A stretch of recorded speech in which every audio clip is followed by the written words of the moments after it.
Hi అండి, నమస్తే. నేను మీ Sunitha. Welcome to Suni's cooking world. ఈరోజు వీడియోలో మష్రూమ్ బిర్యానీ ఎలా చేసుకోవాలో చూపిస్తా. చాలా బాగుంటుంది. దీనికోసం 2 ప్యాకెట్లు మష్రూమ్ తెచ్చిపెట్టుకోవాలి. ఇవి ఎక్కడైనా ఏ సూపర్ మార్కెట్లో అయినా దొరుకుతాయి. నేను ఇంటి ముందుకు వస్తే తీసుకున్నాను. ఈ 2 ప్యాకెట్లు వాటర్లో వేసి పక్కన పెట్టుకోవాలి. తర్వాత ఒక గిన్నె తీసుకొని 4 గ్లాసుల బాస్మతి రైస్ వేసుకొని శుభ్రంగా కడిగేసి ఒక అరగంట నానబెట్టుకోవాలి. తర్వాత స్టవ్ ఆన్ చేసుకొని కుక్కర్ పెట్టుకొని ఒక 3 టేబుల్ స్పూన్ల ఆయిల్ వేసుకొని కొద్దిగా 2 టేబుల్ స్పూన్ల నెయ్యి కూడా వేసుకొని మొత్తం బాగా వేడి చేసుకోవాలి.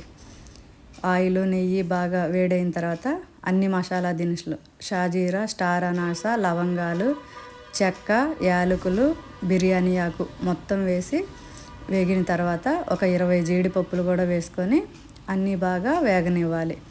జీడిపప్పు గోల్డ్ కలర్ వచ్చిన తర్వాత ఒక పెద్ద ఆనియన్ సన్నగా పొడవుగా కట్ చేసి పెట్టుకొని అది కూడా వేసి బాగా ఉల్లిపాయ పచ్చివాసన పోయే వరకు వేగనివ్వాలి. ఆనియన్స్ ఇలా బాగా ఫ్రై అయిన తర్వాత అందులో ఒక స్పూను ఫ్రెష్గా నూరి పెట్టుకున్న అల్లం వెల్లుల్లి ముద్ద వేసుకొని కూడా పచ్చివాసన అంతా పోయే వరకు వేగించాలి. తర్వాత 4 పచ్చిమిర్చి సన్నగా చీల్చుకొని వేసుకోవాలి. ఒక టమోటా సన్నగా పొడవుగా కట్ చేసుకొని వేసి బాగా కలుపుతూ వేగనివ్వాలి. ఇలా అంతా ఒకసారి కలిపిన తర్వాత ఒక 1/2 టేబుల్ స్పూన్ సాల్ట్ వేసుకొని అంతా కలబెట్టుకొని బాగా వేగనివ్వాలి. సాల్ట్ వేస్తే టమోటా తొందరగా మెత్తబడుతుంది. ఇలా టమోటా అంతా బాగా మెత్తగా ఉడికిన తర్వాత కట్ చేసి పెట్టుకున్న కొత్తిమీర ఒక పిడికెడు, పుదీనా ఒక పిడికెడు వేసి బాగా అంతా కలిసేలాగా కలుపుకోవాలి. తర్వాత 2 ప్యాకెట్ల మష్రూము శుభ్రంగా 2-3 సార్లు కడిగి ఒక మష్రూమ్ని 2 భాగాలుగా కట్ చేసుకొని ఇలా వేసుకొని అంతా కలుపుకోవాలి. మష్రూమ్లో వాటర్ వస్తాయి, పొయ్యి అవసరం లేదు. వాటితోనే మష్రూమ్ ఉడికిద్ది. బాగా ఇలాగ అంతా కలిపేసుకోవాలి. ఇక వాటర్ బయటకు వచ్చేసినాయి. ఈ వాటర్తోనే మష్రూమ్ ఉడుకుతాయి. దీంట్లో ఒక స్పూన్ కారం వేసుకొని మొత్తం కలిపేసుకోవాలి. ఇలా అంతా ఆ వాటర్తోనే సరిపోయేలాగా. తర్వాత ఒక స్పూను గరం మసాలా పొడి కూడా వేసుకొని అంతా ఒకసారి కలిపేసుకోవాలి. ఇవన్నీ బాగా ఇలా కలిపేసుకున్న తర్వాత ముందుగా కడిగి నానబెట్టుకున్న బాస్మతి రైస్ నీళ్ళన్నీ వంపేసుకొని దీంట్లో వేసేసుకోవాలి. నీళ్లు లేకుండా బియ్యం వరకు వేసుకొని అంతా బాగా కలుపుకోవాలి. ఒక 2-3 నిమిషాల పాటు ఈ మష్రూము బియ్యము అన్నీ ఆయిల్లో ఫ్రై చేయాలి.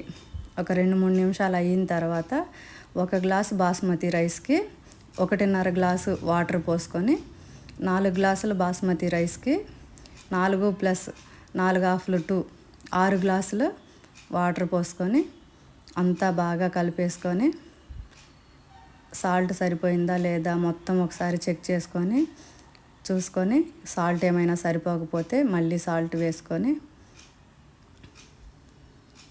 సాల్ట్ కానీ కళ్ళుప్పు కానీ ఏదైనా వాడచ్చు. మళ్ళీ కొంచెం కొత్తిమీర, పుదీనా కొద్దిగా పైన చల్లుకొని అంతా ఒకసారి కలబెట్టేసుకొని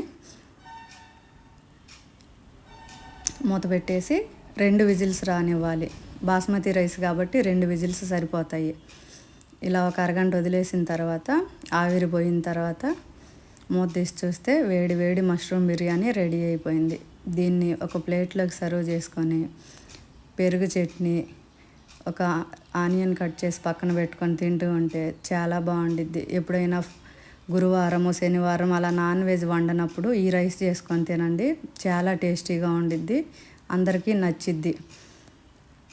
ఈ వీడియో నచ్చినట్టయితే లైక్ చేయండి, షేర్ చేయండి, మా ఛానల్ని సబ్స్క్రైబ్ చేయండి.